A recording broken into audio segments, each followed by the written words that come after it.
Limiting reactants or reagents. So what is a limiting reactant? A limiting reactant is a reactant that is consumed first in the reaction, and thus limiting the amount of product that can be formed. So how do you solve for the limiting reactant? Well, when you're given masses of both reactants in the problem, you assume that you need to find the limiting reactant. First, what you do is you convert known masses of all reactants to mass of one product. And basically how you do that is you pick one product and solve grams to grams for each one of the reactants. The reactant that produces the least amount of product in grams is therefore deemed your limiting reactant. Once you have the mass of the limiting reactant, you therefore can figure out the mass of the products. And therefore you can, once you have the limiting reactant, you can solve for various other problems. Here's an example problem.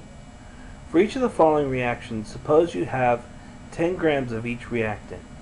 Show by calculation which reactant is the limiting reactant and how much in grams each product is produced based on the limiting reactant. Here's an example problem.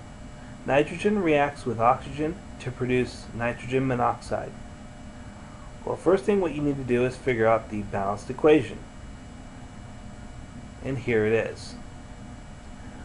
Once we now have the balanced equation, now we can start doing stoichiometry to figure out how many grams of the product are produced given the amount of reactants. Remember from the previous slide that each reactant we start off with 10 grams. So the first step is to convert all known masses of all reactants to the mass of one of the products. Well, since there's only one product, it's very simple to choose that one as the product in order to figure out our limiting reactant. So here's the first part. We start off with 10 grams of nitrogen and we convert it to grams of nitrogen monoxide. And we get 21.4 grams. We do the same thing with oxygen because it's the other reactant.